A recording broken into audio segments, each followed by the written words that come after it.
Usap-usapan sa social media ang naging contract signing ng ABS-CBN Network at GMA7 noong March 20, 2024. Simula April 6 ay mapapanood na ang It's Showtime sa Kapuso Network main channel.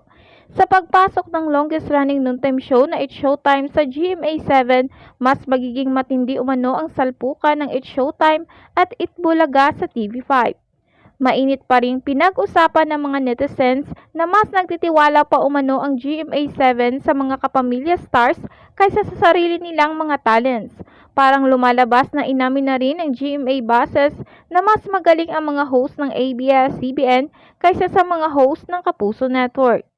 Maraming usap-usapan rin di umano ang nagsisilabasan sa social media tungkol sa binigay na 3 buwan na palugit ng GMA7 sa It's Showtime upang angasan ang ratings ng Itbulaga sa TV5.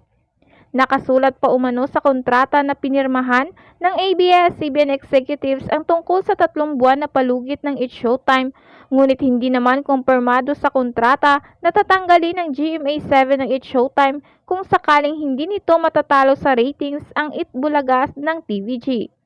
Humiling pa di umano si Vice Ganda na dagdagan sana ng GMA7 ang ilang buwan na palugit sa It's Showtime dahil napakaikli lang di umano ang 3 buwan. Sa inilabas na balita ng Bandera, ito rin umano ang dahilan kung bakit nasambit ni Vice Ganda sa contract signing ng ABS-CBN at GMA7 ang salitang nakaka-pressure.